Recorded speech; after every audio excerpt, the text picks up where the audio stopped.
Welcome back to State of the Association. As always, I'm your host, Nash Roberts, and today is kind of the start of the form that we're going to be doing throughout most of the NBA season, most likely, because for opening night yesterday, I kind of tried to do takeaways because I was used to doing that from the NFL season because, there's only 17 games in an NFL year, so it's easy to kind of just do takeaways each week, and that can really be the brunt of everything.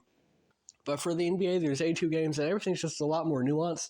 So takeaways don't really work as well because I kept just repeating, hey, let's not overreact to opening week, though. And that's really not the point. So we're just kind of going to go over some stories like the NBA, and we got investigating Joel Embiid, highlight certain players who I think did well, stuff like that. And we might even be doing daily podcasts. But as of now, thank you for tuning in. This is State of the Association. Let's talk about just that. The NBA plans to investigate the Philadelphia 76ers in regards to Joel Embiid's participation in certain games. This is for Shams, so it's legit, and he's missing opening night due to injury, and Embiid has also recently just come out and said that he doesn't intend on playing back-to-backs anymore in his career. And my only question is, what does the NBA really have the power to do? Because yes, on one end, it's a shame to see one of the top players in the league consistently missing games and explicitly stating that he's not going to play in back-to-backs ever again. But on the other end, you implemented that 65-game minimum for awards like MVP, All-NBA. So if Embiid really just doesn't care about those accolades and he just wants some rest, that's ultimately his decision. You can't force him out there.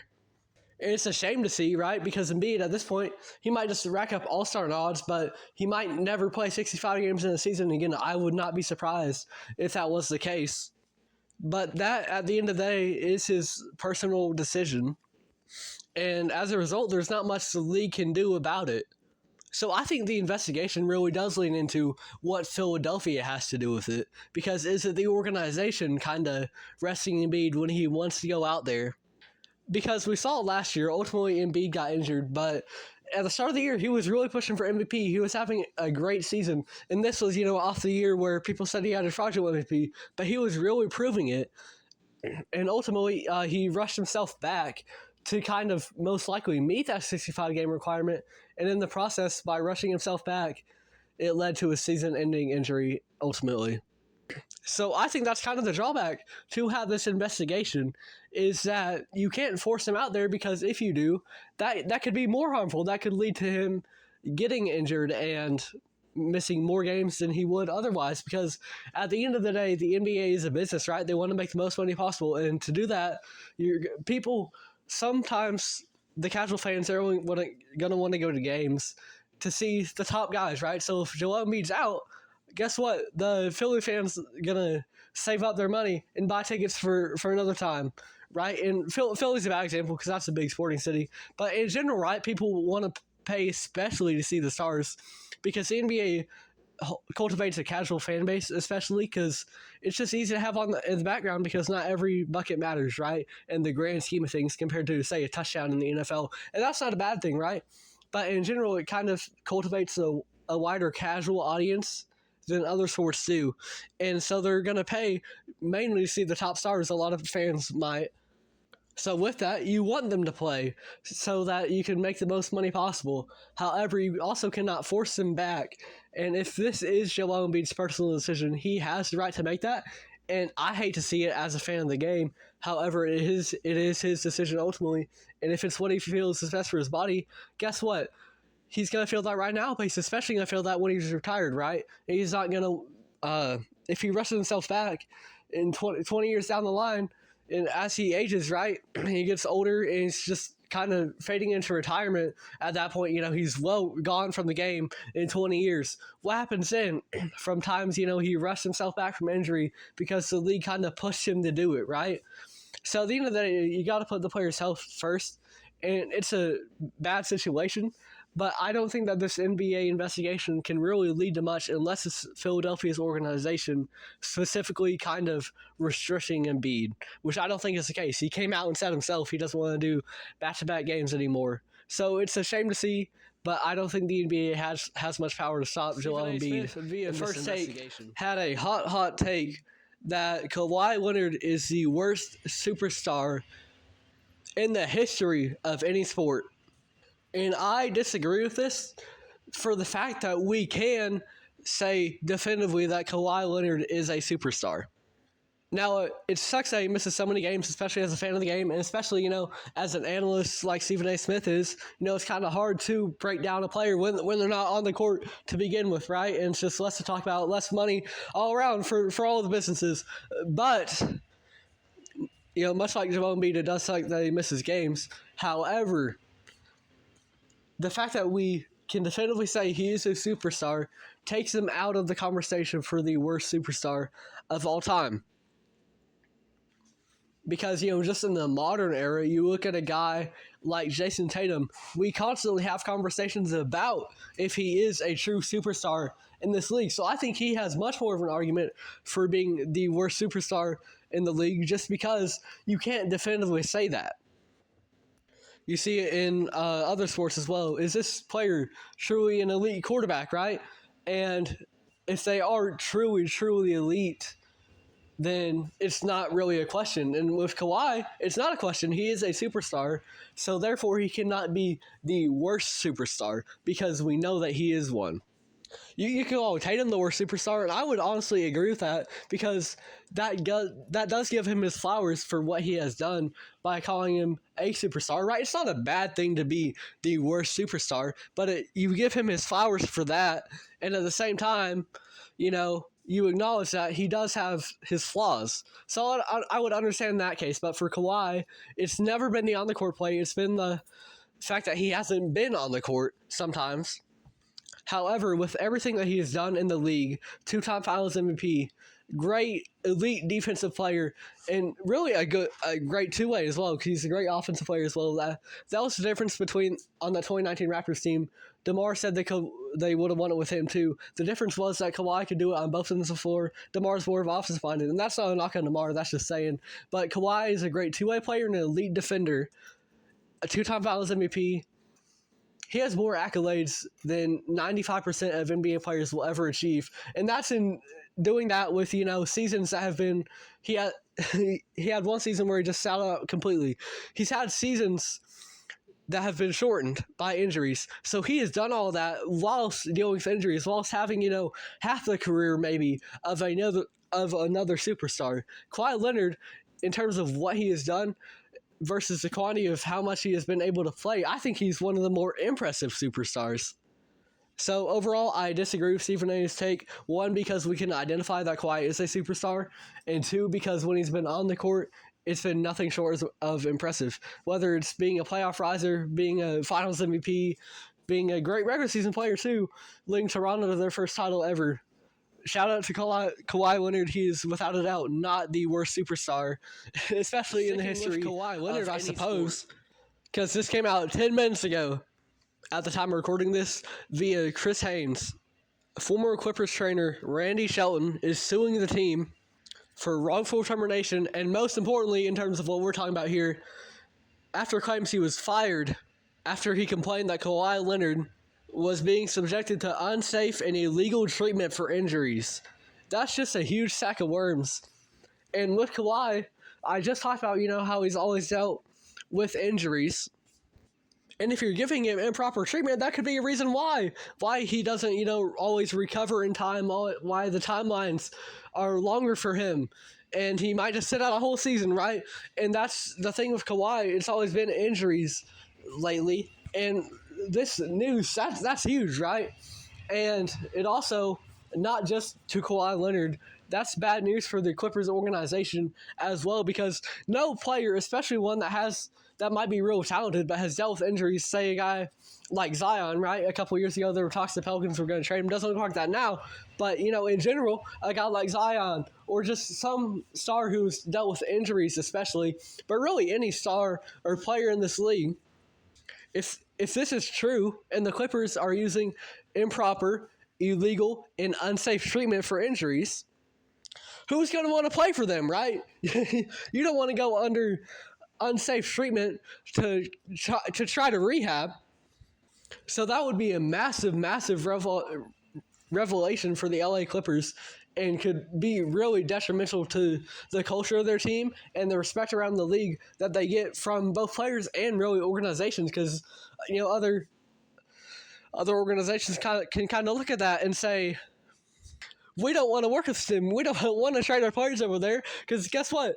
They're not going to keep them healthy. It's going to be to the detriment of this guy who we've developed a connection with.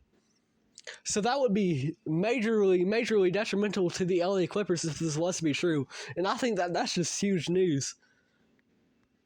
I hope it's not true. You don't want to see anyone have to go through unsafe treatment according to their franchise just to rehabilitate from injury. But with what we've seen from Kawhi over the last couple of years, would it be majorly shocking if it was true? Maybe not. That's just a huge bombshell. Thank you to Chris Haynes for that one. Just 10 minutes ago, at the time of recording this podcast episode, just general NBA stuff. The NBA Cup, their in-season tournament, those courts have been revealed, and they look a lot nicer than last year. Last year had not just kind of bright colors with it, but it also had that streak right in the middle of the court for a lot of teams. And they look a lot better this year. They also feel a lot more personal. The Lakers have their skyline, and Portland's looks beautiful. I would recommend going to check those out for sure.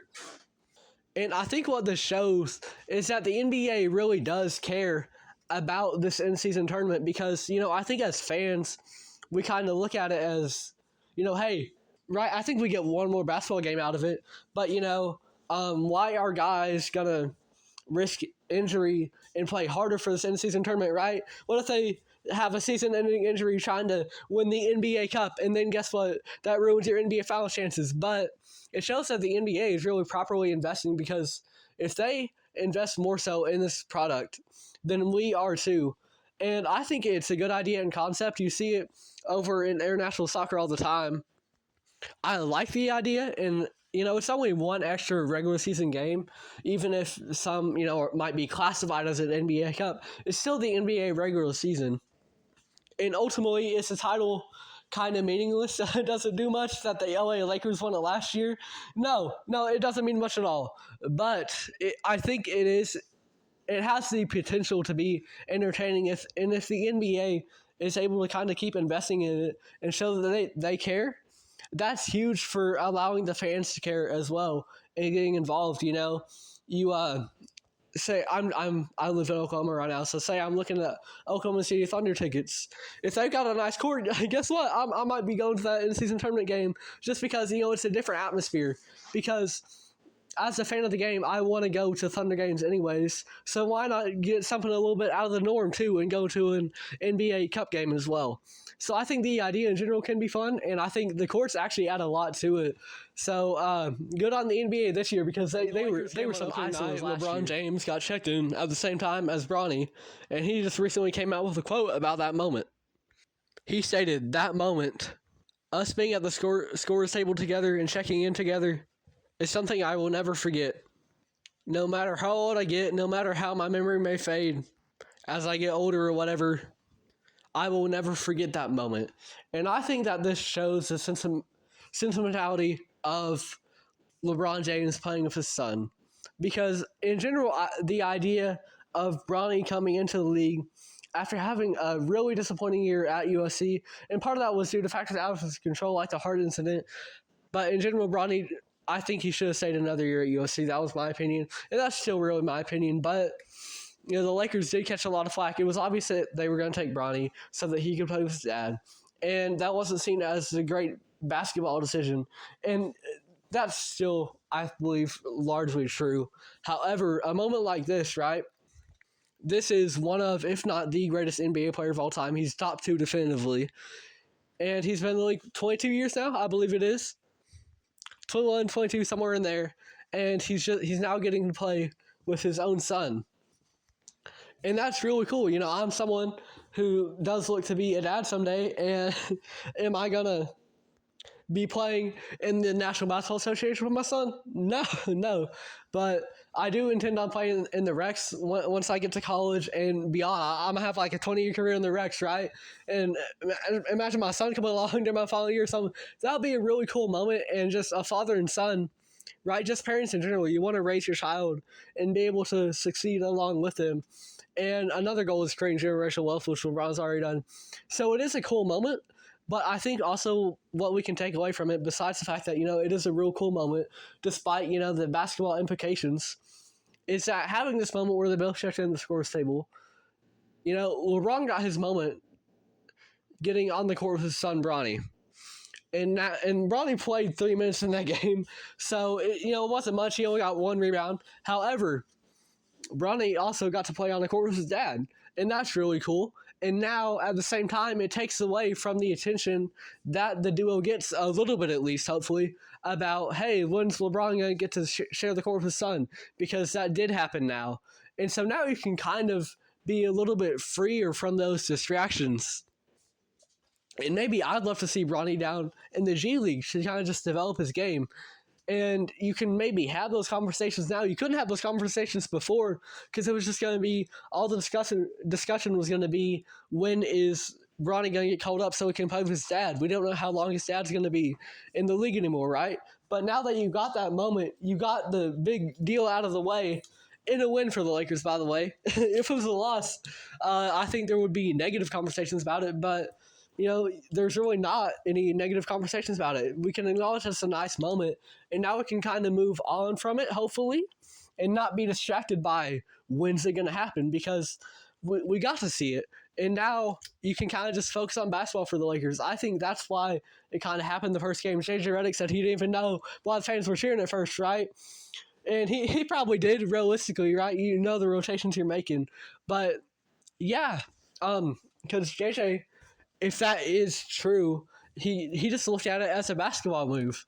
And so as a basketball move, being able to just silence yourself from those distractions, I think that could be actually big for the Lakers. Just the fact that this moment happened in game 1 of the NBA season. And now you can just focus on basketball the rest of the way and developing Bronny properly and giving him time, which he definitely needs. And that's not a knock on him. The NBA is an adjustment. And, it's just, I think he has potential to be a good player. I think he could be a good defender right away. But he just needs time to develop to the NBA. It's a whole different ballgame. And I think just getting this moment out of the way, it's gonna be positive for his development. Even, with all the glamour of it right now, I think in the long run, it's actually going to be an improvement on the basketball end, not just because he got to play with his dad, got to share the court together for 3 minutes. Stud. He had 33 points and 11 boards in the Orlando Magic's opening game against the Miami Heat. He had 12 points in the third quarter alone.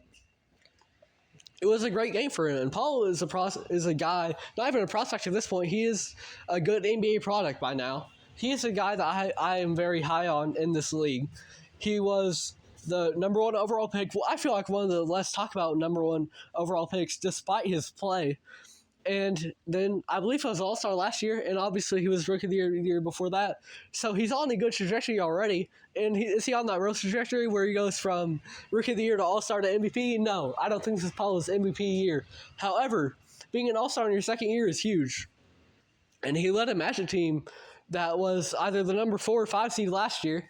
So he's shown that you can win with him because the Magic weren't doing much before Paulo, right? So obviously there's other good pieces on that team. Franz Wagner is great. I like Cole Anthony a lot. Jalen Suggs is good. But in general, right, Paulo is the guy for that team. And he got off to a little bit of a slow start in the playoffs, but as the series against the Cavs progressed, he got continually better, showing that he can perform in the big moments. And this season opener, it was a great game for him. I think he's in for a big year. Once again, I said he's not going to be MVP. I think he could very well make All-NBA third team or something like that. Without a doubt, an All-Star, and I think he could be a top 15, have a top 15 season at least, and make All-NBA third team. I'm super proud of Paulo, so I think it's just great to see him have a great opener, and I'm excited to watch what he has coming in store for the remainder of the NBA season. Look out for Paul Banchero and look out for the Orlando Magic in the East this year. They could be topic I want to touch on today. James Wiseman made his Pacers debut last night and suffered an injury, and it's a shame to see. But James Wiseman still has time, I believe. He's still only 23. He came in the league somewhat young, same draft as Anthony Edwards. And he was the number 2 pick to the Golden State Warriors, and he's really been perceived as kind of a bust since then, and fairly so. He didn't pan out in the Warriors, and hasn't really found a spot for himself yet. But it's a shame to see him get hurt so early in Indiana. I think as an offensive-minded big, that team could have really worked out well for him. Obviously, Miles Turner, he's a good defender as well, but that Pacers team in general, what they focus on is a high-paced offense, and I think James Wiseman would have been a really good fit for that. I believe it is a torn left Achilles tendon. I got a notification from Sleeper Fantasy about that, and I just kind of gazed at it real quick and swiped away. But I believe that's what it was, and that news just came out. And if that is the case, a recovery from a torn Achilles tendon takes about 6 to 12 months, and that would be a shame to see. I think Wiseman was in for some good things this year, but just wish him a speedy recovery, and I'm excited for when he is able to step back because he's still a pretty young prospect. Like I said, the 2020 draft, which seems kind of far away now because guys like Anthony Edwards are studs, but also shout out LaMelo Ball. He had a great game last night. And, Tyrese Halliburton's a star as well. There's some stars from that class. So it seems like, as they enter year 5, that it's a while back. But James Wiseman is still just 23. So he's got time to still develop as a player. It's a shame he's just dealt with this injury and dealt with injuries in the past too. I'm excited for James Wiseman to come back. Hopefully, it's not going to be this season most likely. 6 months from now. But I'm just wishing him a speedy recovery and all the best for when he comes back. I think Wiseman can be a solid player in this league, and I think he would have been a good fit with the Indiana Pacers this season. Last topic for today, we're actually pivoting over to the NFL, and that is because Puka Nacua is making his return tonight for Thursday Night Football for the Los Angeles Rams. This is a guy who had a record-setting rookie season as a wide receiver. He was great, not just by rookie standards, but by standards in general. He looked like a top wide receiver in the league, especially production-wise. And Stafford, especially, he helps with that because he can key in on his number one guy, and Cooper Kupp has also consistently dealt with injuries for the Rams. So Stafford was able to just feed Puka the ball and let him cook, and he absolutely delivered. So coming into this year, the sky really looked like the limit, and then he hasn't played yet. But he's coming back this week on Thursday Night Football tonight. And I don't know. I think next week is when we'll really see some good production from him. This is going to be kind of putting his feet back in the pool. He's in shallow into the pool, right? But for Puka, I think is he going to reach 1,000 yards this year? No, because he's just got unlimited time to do that. Only someone like Justin Jefferson can get away with, playing 8 or 7 games, whatever it was last year, and still reach 1,000 yards. Puka isn't quite Justin Jefferson, although he did have a great season last year. He's not quite there, and no one is, really. So for Puka, I would expect, maybe 600 or so yards this season just based on the time span that you have. I believe we're entering week 8, so that's... So you've got double-digit games to reach that. And I think that's absolutely doable for Puka. Would it be kind of challenging to do it in, a half season? Sure. Because that would be a 1,200-yard season overall. Not quite because they have a 17-game season now, but you get the gist of it. And a 1,200-yard season is a pretty good season for a wide receiver, but so by that standard, 600 would be challenging to do in a half season. But if anyone's going to be able to do it, Puka absolutely can. Stafford loves his number one options, right? And he was a stud last year, and it's a shame that it's taken him this long to get back. But I think he can come in and maybe not make an instant impact tonight on Thursday Night Football, but next week he will be absolutely ready for the NFL season once again, I believe. And this Rams team, they haven't got off to a good start. They're not really going anywhere this year. But having Puka on your team, that's a great foundational piece and that's someone to build around for sure. Great State of the Association. I'm your host, Nash Roberts. Thank you for listening. And yesterday's, man, I was not too happy with. I almost didn't put it out for just the artistic integrity of it. Like, I was not a big fan of the episode whatsoever. But, hey, I think today was a lot better, and we're just going to kind of build on that momentum. We might even be putting out daily podcasts. There's just a lot to talk about with the NBA season in store. That's my favorite sport. So we're going to be having a lot of stuff coming out, though, regardless of if it's daily, bi-daily, whatever it might be. As of now, thank you for tuning in. We got big things coming. It's been State of the Association. I'm your host, Nash Roberts. Thank you for listening.